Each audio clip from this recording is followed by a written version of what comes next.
What was one of the most traumatic events of your early adult life?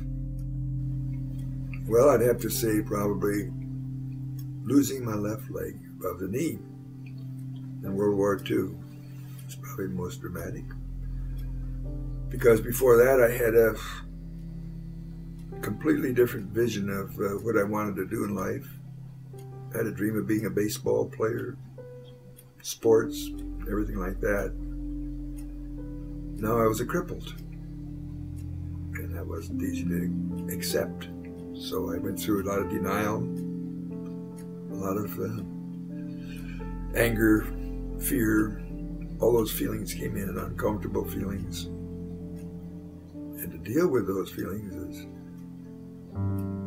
a lifetime change. I had to change my whole viewpoint of life.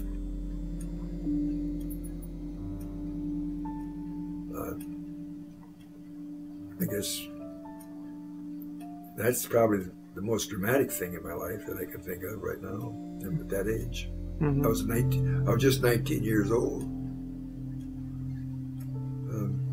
A week after 18, I landed on the beach in the Pacific at 18. So it was just 1 week old. After that, I got shot.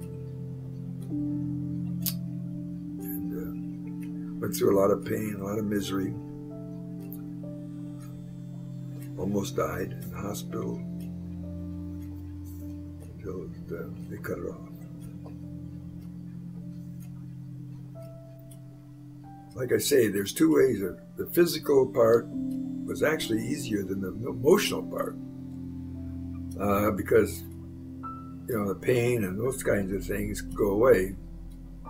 The emotional parts are very difficult because it's internal and it's hard to deal with them. It's hard to know where they're coming from. What's caused me to feel like this when I'm depressed, down, not happy with myself, not happy where I'm at. I have to have a bunch of changes and so forth. My life was very difficult. I guess overcoming them was an interesting part of my experience. And now that I look back on it, all those years, oftentimes I went the wrong directions trying to overcome them.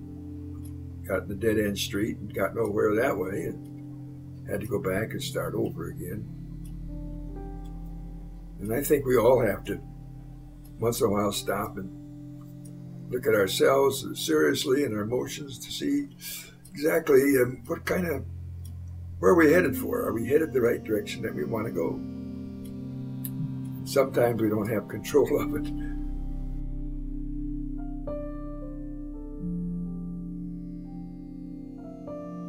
What was the worst trial you faced when you were middle-aged? Well, I had open heart surgery. We had twins that were premature. But I guess the worst one was my wife dying suddenly. And what was she, 58? Something like that.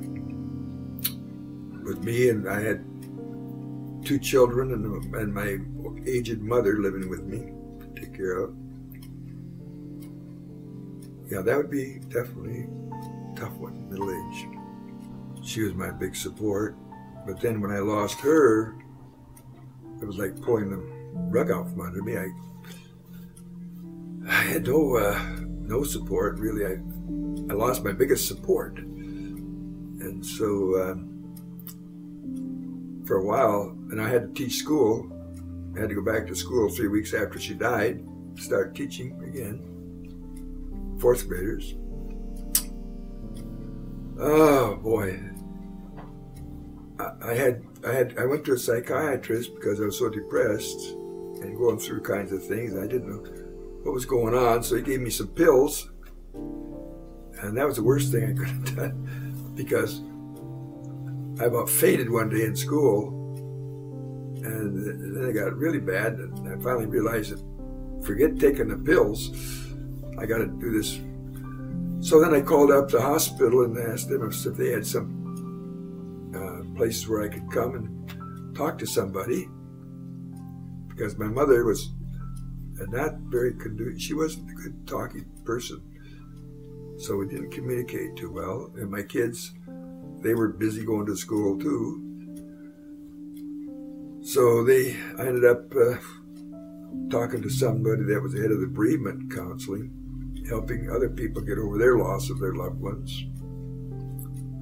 And she knew my wife, and she knew how much we were church people, and she was a Christian lady too. So she needed some help with some men that were having trouble with their losses, and I was having trouble with my loss. But I found out that helping others really was helping myself. One of the best steps I ever took. And it wasn't because I had planned it that way, it just worked out. Not that I'd got over everything all of a sudden. I was dealing with my problems while I was dealing with other people's problems. I was writing, one of the best ideas is to write your feelings down. You don't have to show them to anybody. Just write out pages and pages of stuff that come to your head, because you over magnify things. You make things a lot worse a lot of times in your mind. But that's one of the ways I dealt with it. I didn't run away or I didn't go into alcohol. That's the way some people do. I had a few people that I worked with, bereavement like that were almost alcoholics. They couldn't handle it. But that doesn't help you get to the real problems. The real problems with you, with your emotions. And so I had to deal with that and confront myself. Confronting yourself, which is a good therapy. The Lord tells us that in the Bible too. If you're going to walk in the walk, you got to examine yourself once in a while to see if you're in the right path. And I did a lot of self-examination. I remember looking forward to Easter after she died, because it renewed my faith in that there's better things coming after we pass from this earth. And that was helpful to hear the pastor tell about the risen Lord.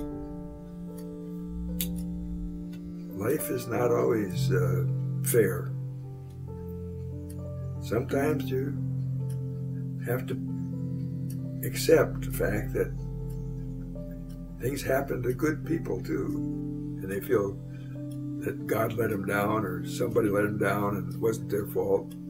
How come I'm getting treated like this? In other words, learning to accept that life is that way. All right. Thanks. Okay.